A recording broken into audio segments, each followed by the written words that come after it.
I heard the news while standing in line for coffee. Two women behind me, gossiping like they held the town's pulse in their throats. Did you hear about Elise? Her husband vanished last year. Now they're saying he might not come back. The barista called my name. I didn't flinch. I hadn't used it in months. I turned, took my coffee, and walked past them. No one recognized me. Not with the weight I'd lost. Not with the tailored suit and the sharper jawline. Not with the absence of hope in my eyes. 1 year. 1 year since that dinner. 1 year since I buried the man they mocked. I came back to bury something else. The night it all cracked. The wine was too sweet. The laughter too loud. My father-in-law tapped his glass. "If your little startup fails," he grinned, "will you come work for me?" The table erupted. Elise leaned in. "His startup," she scoffed, "is a joke." I smiled, nodded, said only, "Duly noted." They thought I was weak. They mistook my silence for defeat. After dessert, I went upstairs, packed a bag, kissed her on the forehead like a man accepting execution, and walked out. I didn't answer her texts. I didn't explain. I shut everything off and disappeared. My days became methodical. I stayed off the grid, disconnected, slept 3 hours a night, ate like a machine, learned like a machine. 12 months, 12 cities, 2 acquisitions, 1 merger. Then, one morning, Fortune magazine put me on their cover, the billionaire who vanished and rebuilt from ashes. That same day, curiosity got the better of me. I opened a private browser, typed her name. The first thing I saw wasn't her face, it was a headline. "Wife of missing entrepreneur files for death certificate. Filed 6 months ago. Declared me legally dead." Curious, I dug deeper. Bank transfers, mortgage clearance, new luxury car, and one detail that slipped through like a hairline fracture in porcelain. A man. Same face, different photos, different cities. He wasn't new. He'd always been there. Always too friendly at barbecues. Always the last to leave. I remembered Elise's phone always on silent. Her gym bag always zipped tight. There were clues. Always had been.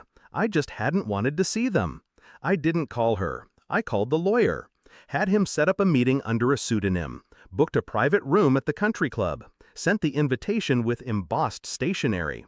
She walked in like she owned the place. Red lips, diamond earrings, black silk, widow confidence. I didn't say anything.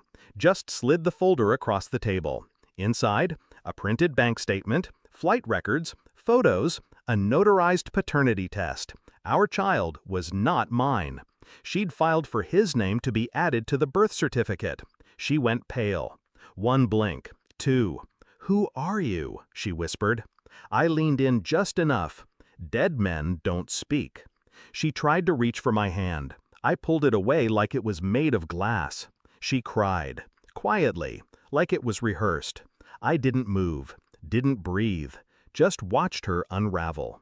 The funeral was scheduled for next Tuesday. My funeral. She'd planned a memorial at the lake house, a eulogy, a press appearance, the final step in cashing out on my disappearance. I moved it up by 1 day, quietly. The priest was confused but complied. She arrived with the man, hand in hand, only to find an empty coffin and me standing beside it. The guests stared. Gasps, whispers, cameras clicked. I didn't say a word, just handed her the signed rescission of death declaration, filed, public. She turned to the man beside her, but he'd already backed away, face flushed, eyes wide. She was alone, naked in a crowd of people she thought she controlled.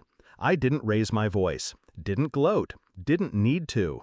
I walked past her, alive, untouchable, reborn, and said only 2 words, "You're welcome." She texted once after that, "Please, let's talk. I made a mistake." I didn't answer. I bought the house across from hers, rented it to a young couple, watched from a private account as her name was dragged through every media outlet that once adored her. She lost the car, then the house, then the man. And I kept building. Not out of anger, out of clarity. There's something cold about revenge when it's done right. No blood, no screaming, just silence, and the sound of someone choking on everything they thought they deserved. Finality doesn't always come with closure.